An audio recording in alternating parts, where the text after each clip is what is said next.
Ikaze mwego mukurikirana uno muyoboro mugari wa YouTube channel, ndabasuhuje kandi mbifurije kugubwa neza. Mwego twakomeje kubana kuri uno muyoboro mugari wa YouTube channel witwa MK and Kamariza, aho sizingi tubazaniye filime bita Isezerano ry'ikinyoma. Nawe nimba warakunze Isezerano ry'ikinyoma, banza ukandi subscribe kuri no channel niba utarayikanda kugira ngo tuzajye tubasha kubana muri bimwe mu biganiro bijye kuzajya bica kuri uno muyoboro mugari wa YouTube channel yacu ndetse ari nawe yanyu. Umuvandimwe witwa Miki nibwo yagize gutya arangije yandika filime. Tukimara kuyandika twahise tuyita Isezerano ry'ikinyoma. Igiye kuzajya ica kuri no muyoboro mugari wa YouTube channel witwa MK and Kamariza mu buryo bw'amashusho, maze yongere igaruke yongere iceho ari de commentaire cyangwa se icyegeranyo tuzajya tuba twabakoreyeho. Nje mugiye kubana nk'ubusanzwe ni igisigore gaserutse kurana yo kurutendera kuriza hafi y'ishyamba rya Kibira, umusamara wihebeye ibyegeranyo. Ngayo nguko ushobora kwibaza ngo ino filime yaje gutangira gute.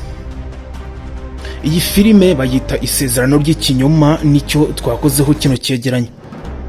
Bamwita Miki, aho yagize gutya ubundi arangije akundana n'umwana w'umusore. Barakundana barangije barashakana, ariko nyuma yuko baza gushakana Miki aza kugambanirwa, barangije baramwirukana. Ariko bakimwirukana yanze kuva muri urwo rugo rw'umugabo we, akomeza kuhahama, ariko nubundi ahaba batamushaka. Mwibuka ruguru gato yuko Miki bari baramwambitse impeta kandi yarasezeranye n'uwo mugabo mu buryo bwemewe n'amategeko. Nyuma yaho ngaho yuko asezeranye n'uwo mugabo mu buryo bwemewe n'amategeko, nibwo yaje ubundi arangije abana n'umuhungu we n'ubundi uko bisanzwe, ariko nyirabukwe aza kuza arangije amusanga muri iyo nzu y'umuhungu we. Bakomeza kubana uko bisanzwe, ariko muri uko kubana nyirabukwe we ntago yigeze abishyigikira n'umunsi n'umwe, kuko nyirabukwe we yavugaga yuko atakabaye umukazana we. Ati yamubwiye muri aya magambo, yaramubwiye ati sinakifuje yuko hakabaye umukazana wanjye, ati kuko ntago ari wowe nigeze nifuza mu buzima bwanjye. Warangiza ukava mu buzima bw'umwana wanjye, ati kuko rwose ntago mushaka nk'umukazana wanjye, majije kukurambirwa, sinyishaka kukubona rwose habe na rimwe, habe namba, habe na gatoya. Ikiza rero nuko tugiye kurwana no kukwirukana ukava mu buzima bw'umwana wanjye, ati kuko sinyikeneye yuko waba umukazana wanjye. Miki yamurebye ubundi arangije aramwitegereza, arangije aramubwira ati ayo magambo yose wavuze, ayo magambo yose wasukanuye, ati nagira ngo nkubwire yuko uri kuyavugira ubusa, ati kuko uriya n'umugabo wanjye kandi twarangije kwambarana impeta. Ati ujye wibuka yuko ngiyewe nagize gutya narangiza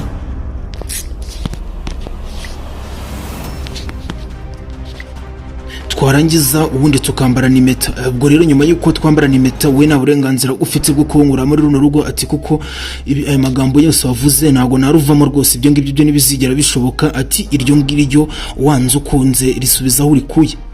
Nyirabukwe yarebye Miki, arangije aramwitegereza n'ubugome bwinshi, arangije amuhondera agatoki ku kandi aravuga ati ugomba kuyivamo, kuko nagukwiriye umugabo wa nagukwiriye kuba umukazana wanjye. Ati wakwanga ukayivamo ku nabi, wakwanga kuvamo ku nabi, ati nka kwica n'ubundi bikarangira, ati kuko nta kindi kintu ushigarije. Miki yamubwiye ati sininya gupfa, urupfu nta muntu rwishe, kandi menya yuko umuntu apfa igihe cyageze. Ati rero winega iminsi nunyica uzanyice, atari ku cyo nzi cyo nuko natazigera mvamo hano muri runo rugo, ati kuko ibintu byo kuruvamo byo ntago bizashoboka. Hahise hakurikiraho wa muvandimwe witwa Jean Paul wari warashakanye n'umukobwa witwa Miki, yiryamiye mu buriri we na ya nshoreke yasimbuye umukobwa witwa Miki. Barangije baragenda bibera hamwe rwose aho bari baryamye. Ubundi arangije araza aramubwira ati ndagira ngo dupinjire bino bintu, nitumara kubipinjira umbwire yuko uri bubyemere. Nitubipinjira ubundi tukikiza, ndaba nizeye yuko utari bubyange. Nibwo iyo nshoreke yaje ikamubwira ati rwose Miki ntago nshaka. Yaje arangije aramubwira ati nubwo rwose muri kungambanira, ati ko rwose runo rugo ntago ndi buruvemo. Kandi mwibuka ruguru gato yuko Jean Paul nawe abishyigikiye yuko Miki yava muri rugo ubundi akibanira n'iyo nshoreke ye.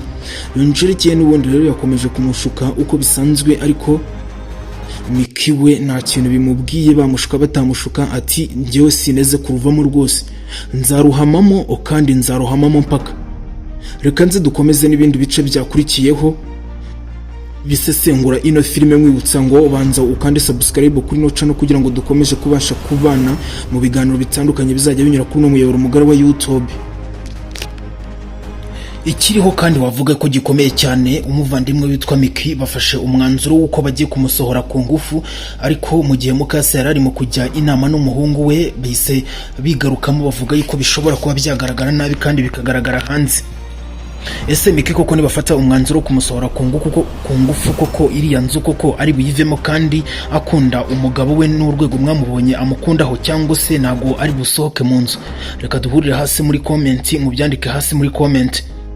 Haruguru gatoya nibwo umukobwa witwa Miki yageze gutya asanga bamufatiye impeta barangije barazambara, ariko muri uko kwambara izo meta ze byaje kumubabaza rwose, bikomeza kumubangamira. Nibwo yagiye afata umwe mu bahungu bari bafashe iyo meta ye bayambaye, ubundi arangije aramufata aramuniga, aramubwira ati vayo hano ngira ikintu mubaza, ati nimba ukunda ubuzima bwawe ukabukunda amahoro yawe, size ngizi ndashaka impeta yawe yanjye, ati kuko nago ari we bayambitse, ati nta burenganzira ufite bwo kunyambarira impeta, ati rero niyo mpamvu iyo meta ugomba kuyizana, utayizana ukaba ufite umwaku uvanze n'itaka. Yakomeje kumuniga rero, muri uko kumuniga Karyasi waho ngaho araza arangije aramubwira ati njyewe byanga bikunda na meta yawe njyewe nigeze mfata, ati si bundi nuko nguko baka impeta. Yabivuze muri ayo magambo, aho yahise amubwira ati umva nkubwire uwera wowe Miki, nago nigeze mfata impeta yawe, ati niyo mpamvu rero ikiza numva